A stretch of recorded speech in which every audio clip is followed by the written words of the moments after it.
Hello and welcome back to Vox Terra, aka Hidden Agendas. So a coworker of mine asked me what I think about the endangerment finding, or Trump administration overturning the endangerment finding. Well, first of all, that finding basically meant that the EPA was considering that excessive greenhouse gases are harmful. Well, the Trump administration did under Lee Zeldin is say the greenhouse gases are not harmful to human health.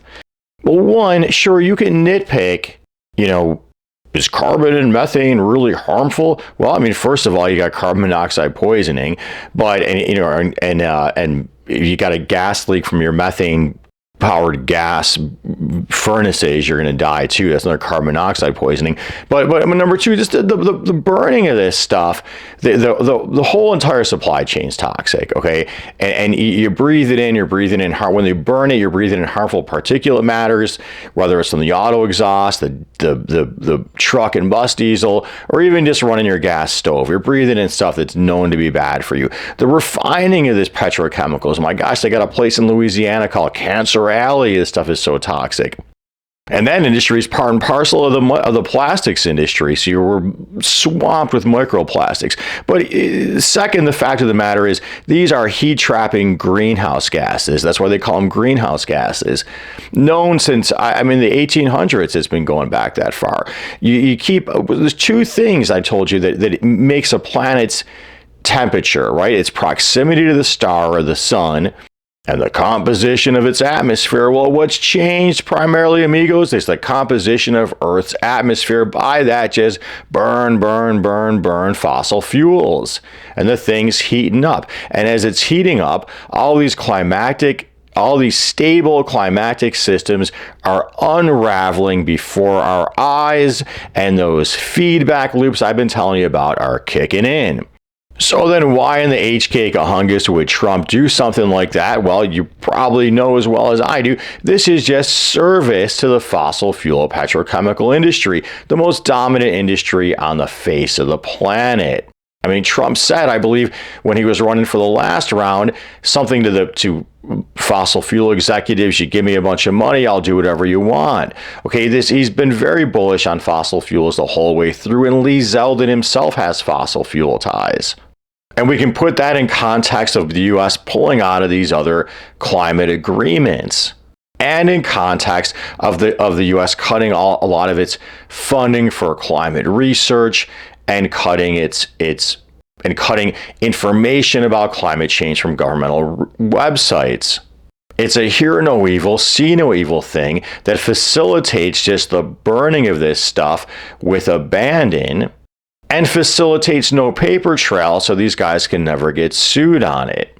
So I heard on Democracy Now! An interview with a lady from the Union of Concerned Scientists. I believe she was the head of it, and she explained that the immediate results of this getting rid of the endangerment rule is going to be the end of emission standards on U.S. vehicles, sedans, trucks, and SUVs. Whatever happened to compacts and subcompacts, if anybody can remember those? Well, that all benefits fossil fuels, just burn more of the stuff.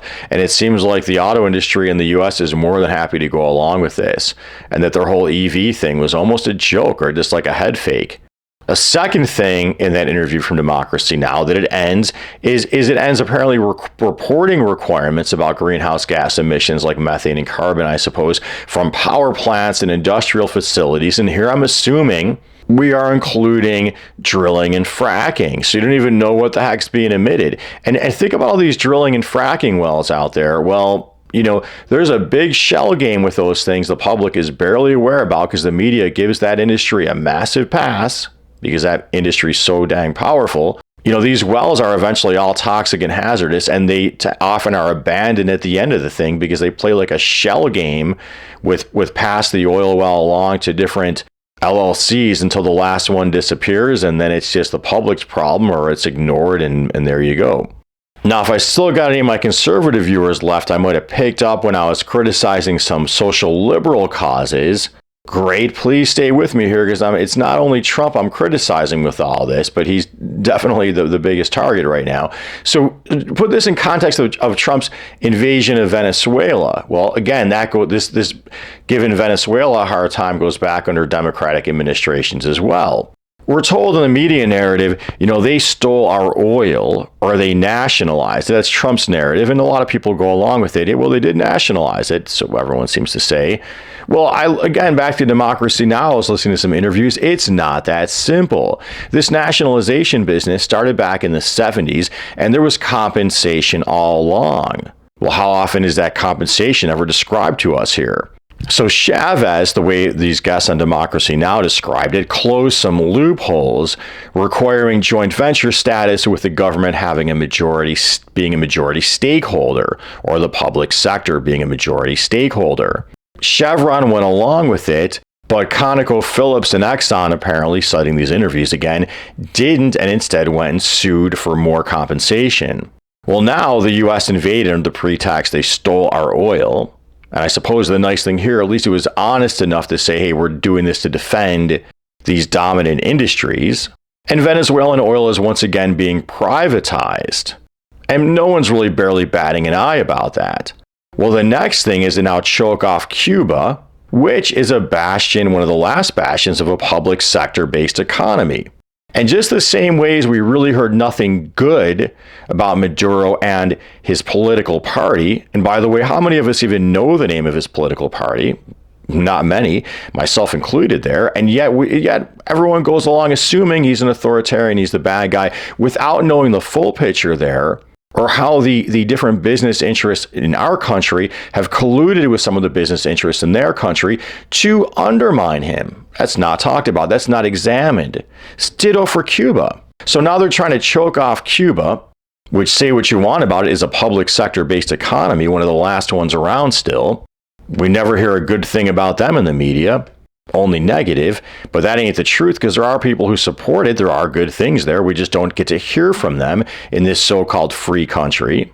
But if it was a free country, wouldn't we hear from them too? So now U.S. troops are being used to even, not just now is Venezuelan oil cut off from Cuba, and then we're going around telling, hey, Mexico, don't give Cuba any oil, because we just want to break them, break that last public sector-based competitor to capitalism. And capitalism behaved a lot better when it had competitors, my friend.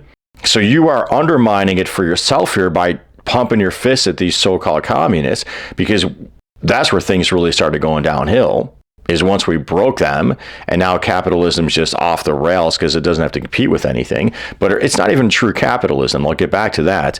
It never really was. So now U.S. troops have been used to board Venezuelan oil tankers. I heard in the Indian Ocean in a news report in passing that we're supposed to be delivering oil or selling oil to China. Well, again, no one really bats an eye about that because we're told they're the bad guys constantly over my whole lifetime. But one of the things I want you to notice is when they really started universally or bipartisanly become the bad guys, as people like to say, was when they actually started improving labor conditions, raising wages, and employing environmental regulations. And Beijing had cleaner air. Then they become the bad guys. You might remember they refused to take our, garbage recycling, and that's pretty much when this all started. And think about it. They're one of the only major countries on earth making affordable solar panels, affordable EVs, and everything they do good there, we're told it's for cynical reasons, but yet everything we do good is for good reasons, I guess, and everything we do bad is just, well, something bad happened. But everything they do bad there is a reflection on them or their dominant political party. And it's a pretty big one-sided narrative that most of us seem to be going along with. And it serves to hold down the solar panel industry and the EV industry against what competitor? Against fossil fuel petrochemicals. That's what that is in service of. And so now we're in there in Venezuela saying they're going to drill more oil and have a good old, nice old fossil fuel-based economy. Isn't that wonderful? At a time when the planet's already heating up. And next, back to that whole thing of Venezuela, privatized the oil or stole our oil, which again, there was compensation all along, ignored by the media. But think about this now. Think about this. China did a lot of investing in Venezuela. I'm sure Cuba has done all kinds of stuff with Venezuela too. They must have had some sort of contracts to be selling that oil to China and contracts to be delivering that oil or selling it or exchanging it, however they're doing it. We barely know about any of this, to Cuba. Now they're not allowed to, or they're breaking all those contracts, breaking all those agreements under quote, our domination. Well, if it's a rules-based order, like people in our media always love to say, China doesn't play by the rules. We follow rules-based order, even though we've been the ones going around invading everybody, getting everyone to join up and boycott this country or that one. Well, shouldn't this be obvious now to my fellow Americans? Look, if Venezuela is now breaking their contracts with China, and it was okay for us to invade them because they stole our oil or broke a contract they had with Exxon, then if that's even what really happened, then shouldn't China now be able to invade Venezuela for breaking contract, and Cuba? So what's nice here, in quotes, nice about Trump being so honest about that we're doing this for these industries where we want to get great drilling contracts in Ukraine and we're going to just privatize Venezuelan oil and how wonderful all this is. What's great about this, in quotes, great, is that at least people are beginning to see, I hope, that it's really always been about these moneyed interests. I hope they're getting to see that better and clearer.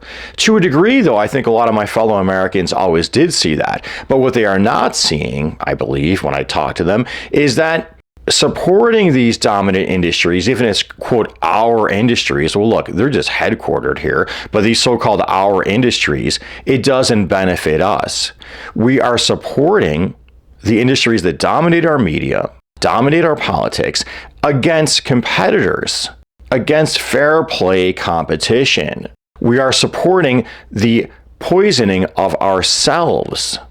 So I hope that the public begins to wake up a bit more, I hope, and can focus, instead of shaking their fist at a so-called foreign adversary that are often made into foreign adversaries, instead focus on what we want to do. What kind of life do we want? Aren't we tired of a form of capitalism that holds down all competitors, that creates a completely unlevel playing field, that doesn't benefit average people, that keeps the little small guy out of the capitalist game, leaves people homeless?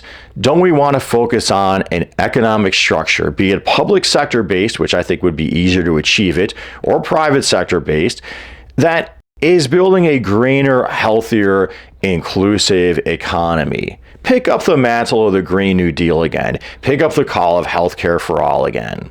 Well, I hope you found this helpful and interesting, and if so, please make sure you are subscribed to my channel. Comments are appreciated. Don't mind some supporting comments. If you got something negative, you could find something positive too, would be appreciated. Thank you to my two patrons of Patreon, Bella Grissi and Environmental Coffee House. And always, until next time, check out revolutionarygraphics.org. Pick up one of those t-shirts there. That would be cool. And as always, until next time, peace be with you.